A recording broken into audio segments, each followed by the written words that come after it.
बिहार विधानसभा के शीतकालीन सत्र का अनिश्चितकाल के लिए समापन। अंतिम दिन पक्ष और विपक्ष के बीच हल्की नोकझोंक। मंत्री विजेंद्र यादव के आलू लालू और बालू पर विपक्ष ने किया हंगामा। हंगामे के बीच बिहार विनियोग विधेयक 2025 पेश।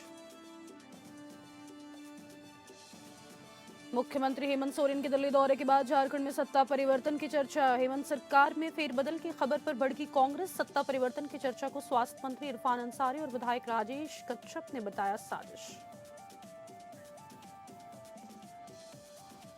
झारखंड में अवैध कोयला खनन को लेकर जेल केम का बड़ा बयान। डुमरी विधायक जयराम महतो ने बीजेपी पर उठाया सवाल। नेता प्रतिपक्ष बाबूलाल मरांडी पर साधा निशाना। महाराष्ट्र के अमरावती में क्राइम ब्रांच की बड़ी कार्रवाई। नागपुरी गेट इलाके से 2.8 किलो गांजा जब्त। छापेमारी के दौरान नशा तस्कर शेख अफजल शेख असगर गिरफ्तार।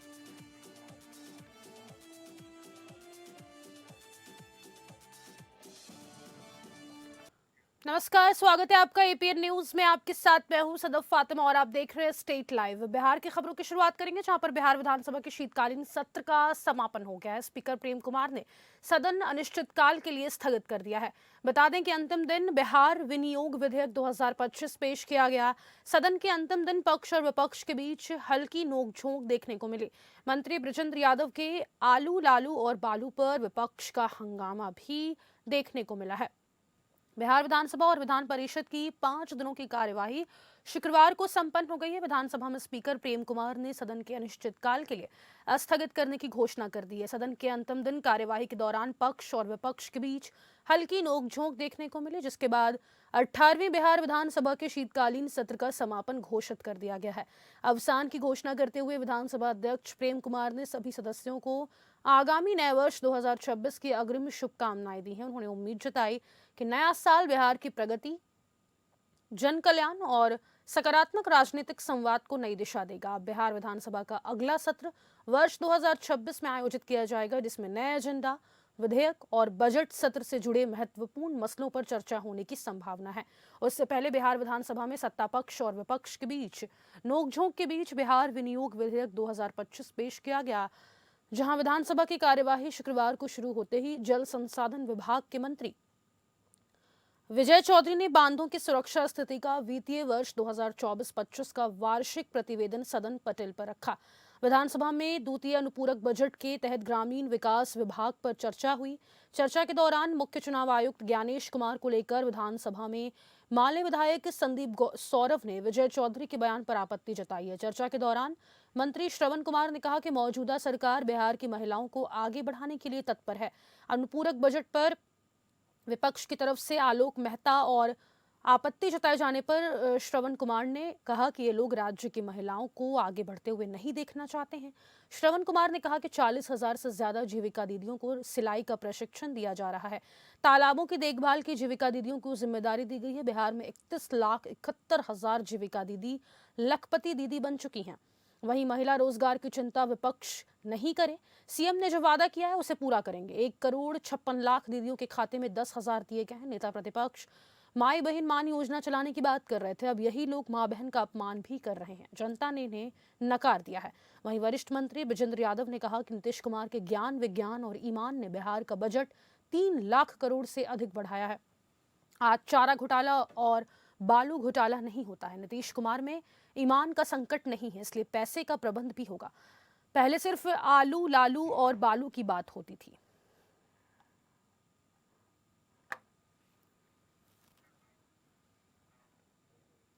भागलपुर उच्च न्यायालय खंडपीठ की स्थापना की मांग को लेकर भागलपुर व्यवहार न्यायालय के अधिवक्ता सड़कों पर उतर आए। वहीं लंबे समय से लंबित इस मांग को लेकर अधिवक्ताओं ने शहर में व्यापक मार्च निकाला और न्यायिक ढांचे को मजबूत करने की अपील की है। अधिवक्ताओं का यह जुलूस कचहरी परिसर से निकलकर समाहरणालय परिसर, मनाली चौक, तिलका मांझी चौक होते हुए वापस पुलिस लाइन मार्ग से कोर्ट परिसर पहुंचा। पूरे रास्ते में अधिवक्ता न्यायिक सुविधा बढ़ाने की मांग को लेकर नारेबाजी करते रहे। जुलूस में बड़ी संख्या में अधिवक्ता मौजूद थे। वरिष्ठ अधिवक्ता प्रेमनाथ ओझा ने संवाददाताओं से बातचीत में बताया कि भागलपुर का ऐतिहासिक महत्व और न्यायिक दायरा काफी बड़ा रहा है। उन्होंने कहा कि एक दौर था जब दार्जिलिंग तक हमारा क्षेत्राधिकार हुआ करता था। बंगाल के कई हिस्से भी हमारे न्यायिक अधिकार क्षेत्र में शामिल थे, लेकिन समय के साथ क्षेत्र विभाजन हुआ, बांका अलग जिले के रूप में विकसित हुआ, नवगछिया में न्यायालय का ढांचा तैयार हो रहा है और कहलगांव अनुमंडल में भी न्यायिक इकाइयां स्थापित की जा रही। इन बदलावों के कारण न्यायिक गतिविधियां विभिन्न हिस्सों में बंटने लगी है और भागलपुर का केंद्रीय न्यायिक महत्व लगातार कम होता जा रहा है। इसी कारण अधिवक्ताओं की यह पुरानी मांग है कि भागलपुर में उच्च न्यायालय खंडपीठ की स्थापना की जाए, ताकि न सिर्फ न्यायिक सुविधा बढ़े बल्कि क्षेत्र के लाखों लोगों को शीघ्र और सुलभ न्याय उपलब्ध हो सके। मार्च में शामिल वकीलों ने कहा कि भागलपुर की भौगोलिक स्थिति, जनसंख्या, केसलोड और ऐतिहासिक न्यायिक आधार को देखते हुए खंडपीठ की स्थापना पूरी तरह से न्यायोचित है। उनका कहना था कि पटना तक बार बार जाना लोगों के लिए महंगा पड़ता है और समय भी अधिक लगता है, जिससे न्याय प्रक्रिया प्रभावित होती है। अधिवक्ताओं ने चेतावनी दी कि यदि सरकार उनकी मांग पर जल्द निर्णय नहीं लेती है तो आने वाले समय में आंदोलन तेज किया जाएगा।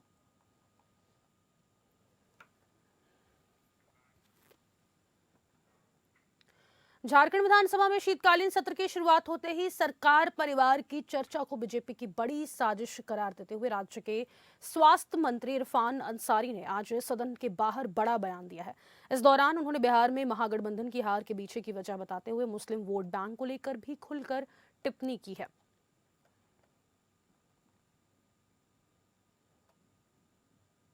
क्या एक सुनियोजित साजिश है ये? हम लोग क्यों जाएंगे? पूर्ण बहुमत की सरकार है और जनता ने मैंडेट दिया। 28% आदिवासी, 19% मुस्लिम, 47% ऐसे हो गया और अन्य आएगा तो 50 साल तक हमारी सरकार रहेगी। कोई सोच सकता है क्या भाजपा में कोई जाएगा? नहीं तो क्या ये जानबूझकर काम को प्रभावित करने की दिशा में ये भाजपा का पहल था? कहीं कोई सच्चाई नहीं है। सरकार 5 साल पूरा करेगी मजबूती के साथ और 50 साल तक राज करेंगे हम। झारखंड विधानसभा के शीतकालीन सत्र के पहले दिन सदन के बाहर राज्य सरकार में फेरबदल की अटकलों पर प्रदेश कांग्रेस की नाराजगी अब खुलकर सामने आ गई है।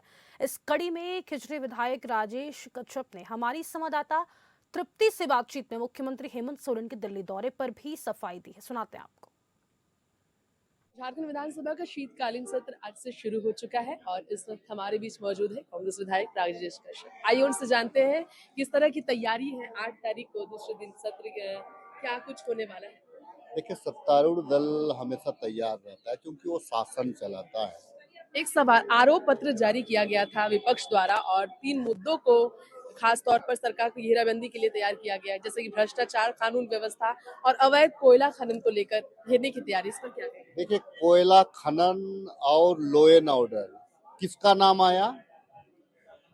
बाबूलाल जी के नजदीकी का नाम आया, बाबूलाल जी का नाम आया। तो लॉ एंड ऑर्डर खराब कर रहा है भाजपा, कोयला व्यापार कर रहा है भाजपा, इल्जाम लगा रहा है सरकार पे, सरकार कार्रवाई कर रही है, बिल नेता प्रतिपक्ष का कहना है कि सरकार यहाँ पर है तो वो अपनी तरफ से कार्रवाई करने के लिए आगे नहीं आ रही है, यहाँ की एजेंसियों को भी आवाज उठाना चाहिए, कहना उनका। नहीं, अच्छा, मतलब इन लोग को केवल जो भाजपा का एजेंसी है, ईडी सीबीआई, उसी पे विश्वास है, दूसरे एजेंसी पे विश्वास नहीं है। देखिए, एजेंसियां जो हैं अपना काम उनको करना चाहिए। हम संवैधानिक पद की गरिमा का हम सम्मान सर, करते हैं। 28 नवंबर को मुख्यमंत्री हेमंत सोरेन दिल्ली गए और 4 दिन जब वो दिल्ली में रहे, यहाँ लगातार ये अफवाह उड़ी भाजपा और जेएमएम साथ आएगी। अब भले ही अफवाह का खंडन हो चुका है, ऐसा कांग्रेस ने भी कहा, लेकिन ऐसा क्यों हुआ कि राष्ट्रीय महासचिव केसी वेणुगोपाल को खुद ये कहना, फोन करना पड़ा मुख्यमंत्री को इस पर? अच्छा, एक दिन मुझे आप एक बताइए, आप अपने पति के साथ नहीं जाती है कहीं घूमने के लिए क्या? जी, निजी यात्रा की बात है, लेकिन वो फोन क्यों किया? आखिर उनको क्यों फोन करना पड़ा? आखिर ये अफवाह उनकी यात्रा से ये भाजपा के लोग जो प्रोपेगेंडा फैला रहे थे, तो न्यूज चैनल के लोग, आप लोग भी तो जुड़े हुए हैं ना। जी जी, तो आप लोग भी जुड़े, तो आपके क्वेश्चन के आधार पर उन्होंने फोन मतलब किया सब कुछ ठीक है, यही मान ऑल इज वेल, हमेशा परफेक्ट रहेगा और अभी परफेक्ट है, आने वाले दिनों में भी परफेक्ट रहेगा। बहुत बहुत शुक्रिया। तो झारखंड में महागठबंधन में ऑल इज वेल है, कांग्रेस ने साफ तौर पर कहा है और मुख्यमंत्री की यात्रा को निजी कहा है। यहाँ पर महासचिव जो कांग्रेस के केसी वेणुगोपाल ने खुद फोन कर मुख्यमंत्री से बातचीत की थी, इस पर भी उन्होंने अपनी राय रखी और भाजपा पर तंज भी कसा। फिलहाल के लिए एपीएन न्यूज से कैमरामैन दीपक के साथ मैं तृप्ति, नमस्कार।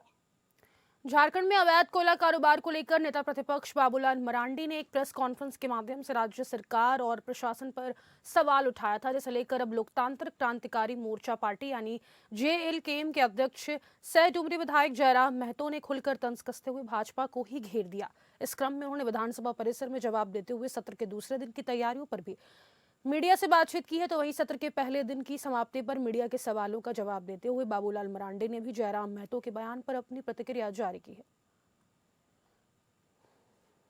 देखिए, उस पर सरकार विचार कर रही है। सरकार हमें लगता है कि उस पर हम लोग बैठ के भी बात करेंगे। अगर मौका मिले सबसे सुझाव का सर्वदलीय बातचीत में तो हम लोग बात करेंगे। मुद्दे बहुत सारे हैं, लेकिन अब सदन 4 दिन का है। आप भी जानते हैं 4 दिन का सदन है, तो सदन की कार्रवाई बहुत कम दिनों की है। मैं तो चाहूंगा कि कम से कम शीतकालीन सत्र और मानसून सत्र कम से कम 10 दिन का कार्य दिवस हो। बजट सत्र फिर 1 महीना चलता है, 20 दिन कार्य दिवस होता है, लेकिन बाकी जो 2 सत्र बहुत छोटे होते हैं, इनमें हमारा मुद्दे रखने का समय नहीं मिल पाता। अरे भैया, हम जो नाम मेरे ओर से जो नाम छूटा है, तो जिनको लगता है छूटा है उनको वो नाम बता देनी चाहिए, उसमें क्या दिक्कत है। और लिखित में देना चाहिए सरकार को, सरकार से कार्रवाई करे। हम ही सब नाम जानेंगे ऐसा कोई जरूरी नहीं होता है ना।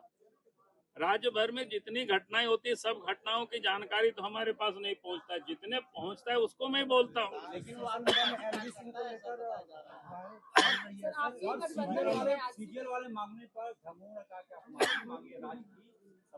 देखिए, आज तो चूंकि हाउस पहला दिन है, कितना बड़ा बड़ा घोटाला है, मैं आने वाला जो सत्र शुरू होगा मैं उस दिन आकर के आप लोगों को बताऊंगा।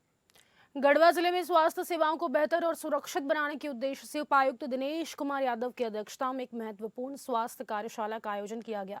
कार्यशाला में Garhwa civil surgeon doctor John F Kennedy और जिला स्तरीय स्वास्थ्य अधिकारी डॉक्टर माहिरू यमानी सहित कई स्वास्थ्य कर्मी मौजूद रहे।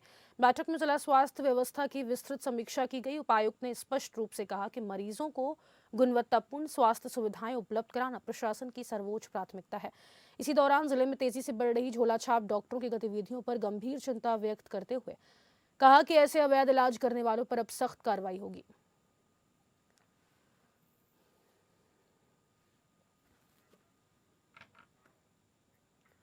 बोकारो में 1 दिसंबर को हुई दोहरी हत्याकांड का खुलासा बोकारो पुलिस ने कर दिया है। आपको बता दें, पुलिस ने हत्या के आरोपी ओम प्रकाश कुमार उर्फ ललुआ और रामचंद्र कुमार उर्फ बिट्टू को गिरफ्तार किया है। 1 दिसंबर की रात्रि हुई घटना में हरला थाना क्षेत्र के जोशी कॉलोनी में रहने वाले बुजुर्ग दंपत्ति की गला रेतकर हत्या कर दी गई थी। सुबह घटना की जानकारी मिलते ही हरला थाना पुलिस और DSP सिटी आलोक रंजन के नेतृत्व में पुलिस टीम घटनास्थल पर पहुंची और बुजुर्ग दंपत्ति का शव को कब्जे में लेकर पोस्टमार्टम के लिए भेज दिया। इधर पुलिस जांच में सामने आई कि बुजुर्ग दंपत्ति की दुकान के सामने ही आरोपी ओम प्रकाश उर्फ ललुआ का भी चाय नाश्ते का दुकान था, जहां आने वाले ग्राहक को बुजुर्ग महिला अपने दुकान में बुला लेती थी, जिससे आरोपी नाराज था और बदला लेने के लिए आरोपी ओम प्रकाश कुमार उर्फ ललुआ ने रात को बुजुर्ग दंपत्ति को सोते हुए अवस्था में सिर में ईंट मारकर घायल कर दिया और उसके बाद चाकू से दोनों का गला रेत दिया। इस काम में आरोपी का पड़ोसी रामचंद्र कुमार उर्फ बिट्टू ने भी इसका साथ दिया था। पुलिस ने दोनों को हरला थाना क्षेत्र से गिरफ्तार कर लिया, साथ ही हत्या में प्रयुक्त चाकू भी बरामद किया।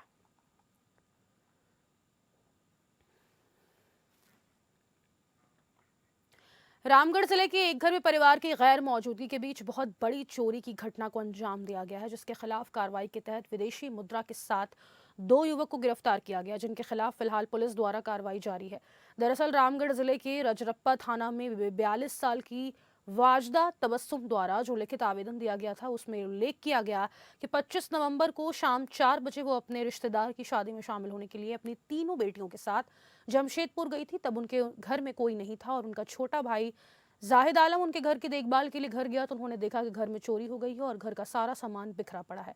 इस घटना पर कार्रवाई के लिए रामगढ़ पुलिस अधीक्षक अजय कुमार के निर्देश पर अनुमंडल पुलिस पदाधिकारी के नेतृत्व में एक विशेष छापेमारी दल का गठन किया गया, जिसके तहत चोरी हुई नगद और जेवरातों की बरामदगी के लिए रामगढ़ और बोकारो जिला अंतर्गत विभिन्न स्थानों पर छापेमारी की जा रही थी। इसी के क्रम में बीते 2 दिसंबर को पुलिस अधीक्षक मिली को गुप्त सूचना के आधार पर 2 युवक को रजरप्पा मोड़ पर चोरी हुई विदेशी रुपया, दिरहम और रियाल को चितरपुर स्थित विदेशी मुद्रा एक्सचेंज करने वाली दुकान पर जाने से पहले त्वरित कार्रवाई कर गिरफ्तार किया गया। चितरपुर की रहने वाली वाजदा तबस्सुम अपने एक रिश्तेदार की शादी में जमशेदपुर गई हुई थी और इसी क्रम में 26 को रात में उनके घर में चोरी हो गई और 27 को जब उनका भाई अपने घर में पहुंचे, उनके घर में गए थे तो उनको पता चला कि घर में चोरी हो गई है और इसकी उन्होंने तुरंत सूचना रजरप्पा थाने को दी। रजरप्पा थाने में इसका एक एफआईआर दर्ज किया गया है 189/25 और इस संबंध में एक एसआईटी गठन करके हमारे एसडीपीओ रामगढ़, रजरप्पा थाना प्रभारी और उनकी पूरी टीम को जिम्मेवारी दी गई इसके खोजबीन के लिए। और इसी क्रम में हमारी टीम के द्वारा 2 तारीख को शाम में रजरप्पा मोड़ के पास चेकिंग लगाए हुए थे और हमारी टीम इस पर भी काम कर रही थी। उसी क्रम में 2 व्यक्ति को 2 दिसंबर की रात से शुरू हुए भाकपा माओवादियों के नक्सलियों का पीएलजीए सप्ताह आगामी 8 दिसंबर तक मनाया जाएगा। आपको बता दें, इस दौरान सुरक्षा व्यवस्था को लेकर झारखंड पुलिस मुख्यालय, आईजी अभियान और स्पेशल ब्रांच ने एक रिपोर्ट भी तैयार की है। इसके अनुसार इस दौरान नक्सलियों के द्वारा निर्माणाधीन नवनिर्मित पोस्ट, पिकेट और कैंप को निशाना बनाया जा सकता है। तो वहीं अब जानकारी मिली है कि नक्सली अपने प्रभाव वाले क्षेत्र में विध्वंसक कार्रवाई कर सकते हैं। इसके साथ ही वे नया प्रभाव क्षेत्र बना सकते हैं। तो वहीं पीएलजीए सप्ताह पर नक्सली नए कैडरों की भर्ती, सुरक्षा बलों पर विध्वंसक कार्रवाई करने के अलावा अपने कैडर को प्रशिक्षित कर सकते हैं। सूचना प्राप्त हुई है कि नक्सली अपने प्रभाव क्षेत्र में बैठक और सभा भी कर सकते हैं। इस दौरान नक्सलियों की स्नाइपर टीम या छोटे मारक दस्ता द्वारा भीड़ भाड़ वाले इलाके में हमला किया जा सकता है।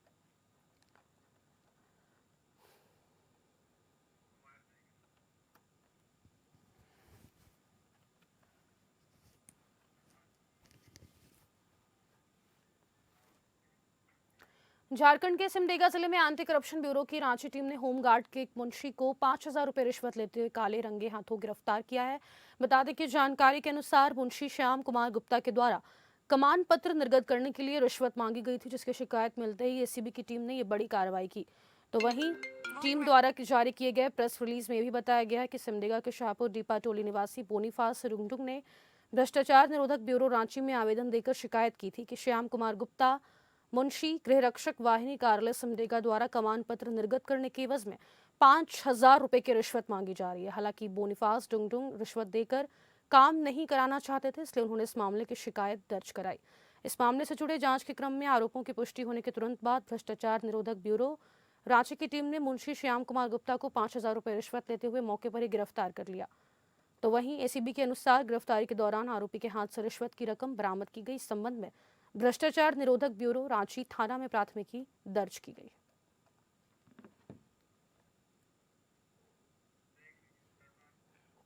छत्तीसगढ़ क्रांति सेना के अध्यक्ष अमित बघेल ने गिरफ्तारी दी है। सिंधी समाज के देश भर में एफआईआर के बाद से फरार थे। आमापारा से कलेक्ट्रेट तक उनकी रैली निकाली गई। इस दौरान छत्तीसगढ़ क्रांति सेना और सिंधी समाज के बीच भारी झड़प हुई है। इस बीच आज सुबह अमित बघेल की मां ने अंतिम सांस ली। छत्तीसगढ़ क्रांति सेना जोहर पार्टी के लोग भारी संख्या में राजधानी रायपुर पहुंचे। वहीं मां के निधन से सदमे में अमित बघेल अंतिम समय में मां के समीप नहीं रह पाए।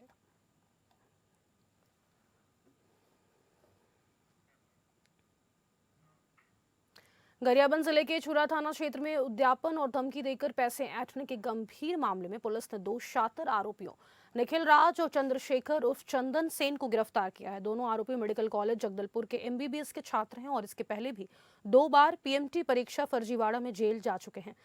प्रार्थी ने शिकायत की थी कि आरोपियों ने नॉन बेलेबल वारंट भेजकर उसे डराया और 2 लाख रुपए की मांग की है। धमकी से भयभीत होकर प्रार्थी ने अगस्त में निखिल राज को 1 लाख रुपए और वह वारंट सौंप दिया था।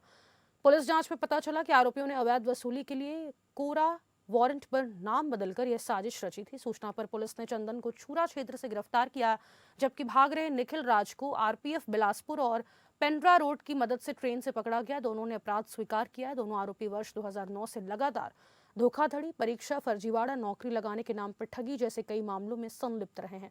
इनके खिलाफ छत्तीसगढ़ सहित अन्य राज्यों में भी कई आपराधिक प्रकरण दर्ज हैं।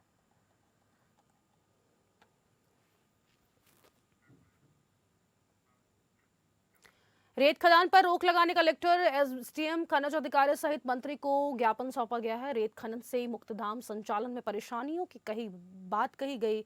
वहीं ग्रामीणों ने कहा कि रेत खदान के लिए खसरा नंबर 1, जिसका रकबा 3 हेक्टेयर है, वह भूमि हरटिकरा और कुंजनगर ग्राम के मुक्तिधाम के अंतर्गत है। वहीं ग्रामीणों ने कहा कि जो रेत खदान आवंटन की जा रही है उस रास्ते में 2 प्राइमरी स्कूल, 2 आंगनबाड़ी और घनी आबादी की बस्ती है। साथ ही सड़क खराब है, जिससे रेत परिवहन के दौरान दुर्घटना की आशंका बढ़ जाएगी। हराटीकरा ग्राम के ग्रामीणों ने हराटीकरा 2 के रेत खदान आवंटन पर तत्काल रोक लगाने की मांग की है।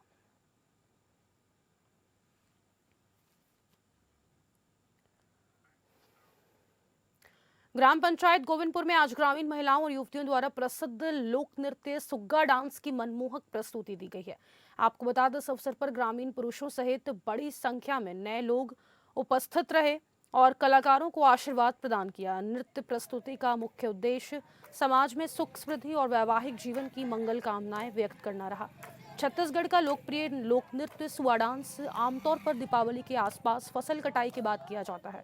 इसे तोता नृत्य भी कहा जाता है। इस नृत्य में महिलाएं बांस की टोकरी में धान भरकर उस पर मिट्टी से बनी तोते की प्रतिमा सजाती हैं और उसके चारों ओर घेरा बनाकर ताली बजाते हुए गीत गाती हैं। एक सांस्कृतिक और सामाजिक समृद्धि का प्रतीक माना जाता है।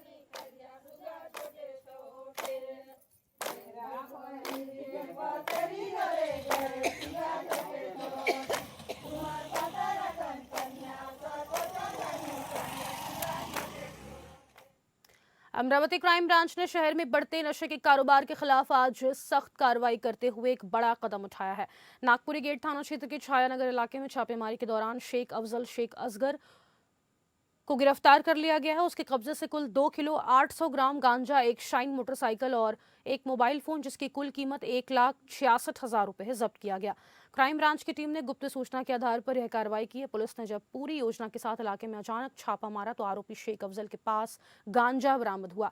प्रारंभिक जांच से पता चला है कि वह इलाके में ड्रग्स की सप्लाई करता था। इस कार्रवाई से नागपुरी गेट और आसपास के इलाकों में पिछले कुछ दिनों से चल रहे अवैध नशे के कारोबार पर बड़ी रोक लग गई है।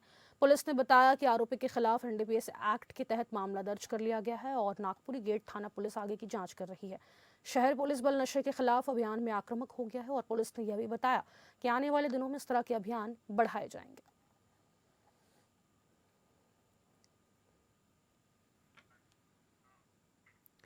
मनोर पुलिस ने मुंबई अहमदाबाद हाईवे पर सटीक जानकारी के आधार पर की गई कार्रवाई में दमन की नकली विदेशी शराब की तस्करी का प्रयास नाकाम कर दिया है। आपको बता दें, तस्करों ने पुलिस और उत्पाद शुल्क विभाग को चकमा देने के लिए शराब की पेटियां, टूटी हुई चप्पल, जूते की बोरियों के अंदर छिपा कर ले जा रहे थे। जांच के दौरान टेम्पो में रखी गई इन बोरियों से करीब 10 लाख रुपए की शराब बरामद हुई। पुलिस ने मौके पर ही कार्रवाई करते हुए टेम्पो चालक को गिरफ्तार कर लिया और मनोर पुलिस थाने में दारूबंदी अधिनियम के तहत केस दर्ज किया गया।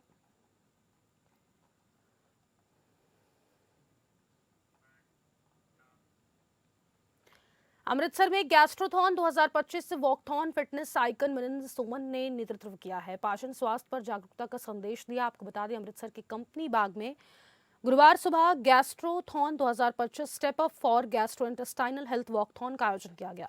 कार्यक्रम का नेतृत्व फिटनेस आइकन मिलिंद सोमन ने किया और इसमें अमृतसर और आसपास के जिलों से आए कई गैस्ट्रोएंटरोलॉजिस्ट, स्वास्थ्य विशेषज्ञ और बड़ी संख्या में लोगों ने हिस्सा लिया। इस वॉकथॉन का उद्देश्य बढ़ती गैस्ट्रोइंटेस्टाइनल समस्याओं को लेकर जनता में जागरूकता फैलाना था।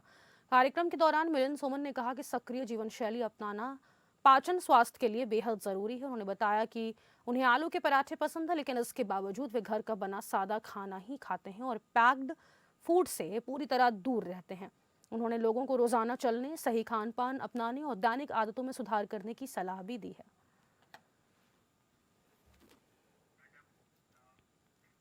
स्टेट लाइव में फिलहाल के लिए इतना ही। देश और दुनिया की तमाम खबरों के लिए आप बने रहे एपीएन न्यूज के साथ। नमस्कार।